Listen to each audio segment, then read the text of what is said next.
Şimdi FETÖ biliyorsunuz çok etkin olduğu zamanlarda özellikle de yargı ayağında çok etkinlerdi. Ve biz şu anda biliyoruz, şu anda bütün artık bu bilgi kamuoyuna mal olmuş durumda. O dönemdeki dosyalarla çok ciddi oynamalar olmuş, delillere ihdas edilmiş, olmayan şeyler var gibi gösterilmiş. Hem hakim savcılık ayağında bu şeyler olmuş, hukuksuzluklar, hem de ondan önce adli kolluk sıfatıyla polisin delil uydurması olmuş.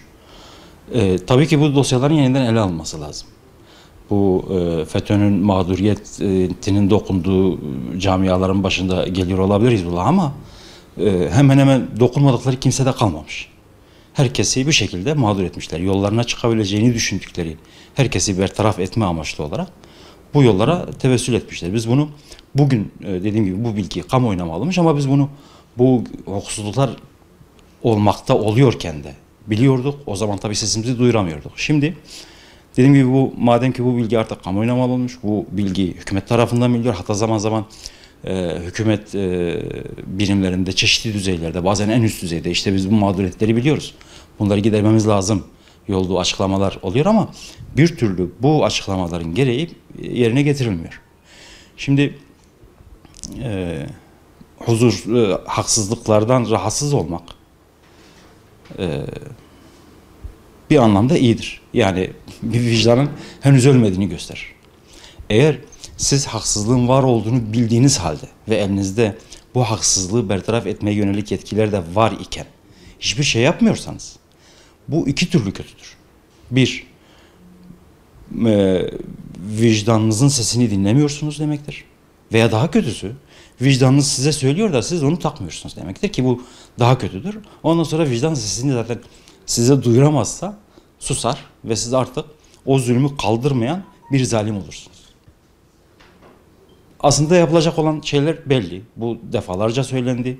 Bu işi yapması gerekenler kendi ağızlarıyla işte bu dosyalar yeniden ele alınmalıdır, yeniden yargılamalar yapmalıdır dendi. Fakat bir türlü bu işin gereği yerine getirilmiyor. Yapması gereken bu dosyaların yeniden ele alınmasıdır, yargılamanın yenilenmesidir ve ancak o zaman bu mağduriyetler giderilebilir. Bunlardan mağdur olan, bu dosyalar nedeniyle haksız yere yatanlar, biz av istiyoruz, bu taleple karşımıza çıkmıyorlar. Diyorlar ki bizim dosyalarımız yeniden ele alınsın, tarafsız yargı tarafından ele alınsın, bu yargılamalar yenilensin. İstenen budur.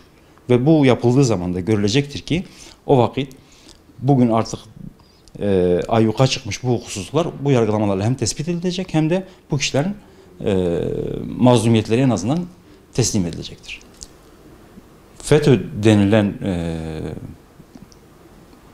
oluşumun ne menen bir oluşum olduğu, ne kadar gaddarlıkta ne kadar ileri gidebileceği, işte sivillerin üstünde bomba yağdırabileceği, bunlar hep 15 Temmuz'dan sonra ortaya çıkan ve artık kabul etmek istemeyenlerin bile kabul etmekten kaçınamayacağı bir gerçek olarak, somut bir gerçek olarak ortaya çıkmış.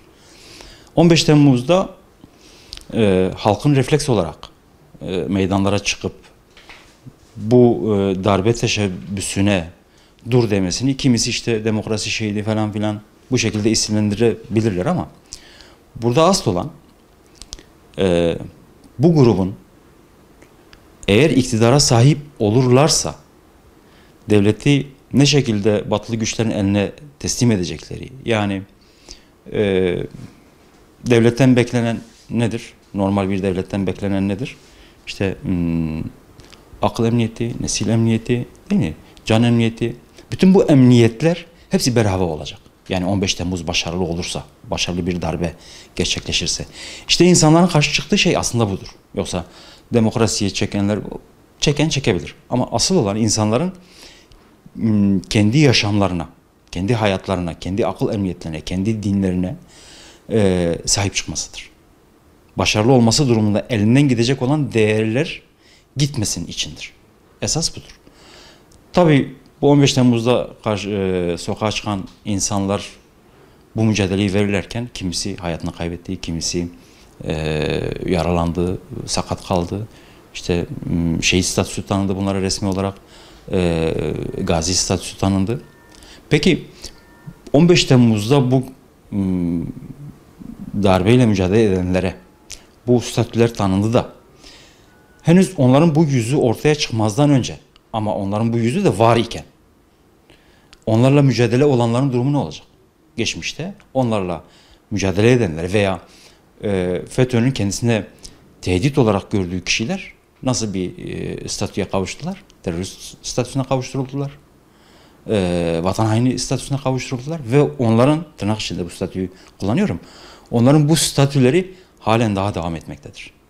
Yani bu bile aslında bir sağlıksız bir yaklaşımın varlığını ortaya koymaya yeterdir.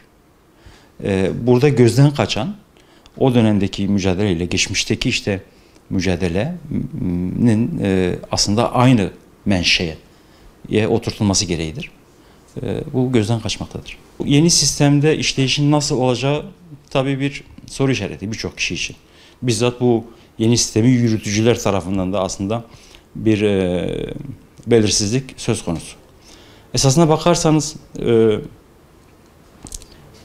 değişiklik daha çok pratik bir sisteme kayma olarak belki özetlenebilir. Yani yapılmak istenen icraatlar daha pratik bir şekilde hayata geçirilebilecek. Geçmişte yola çıkıldığı zaman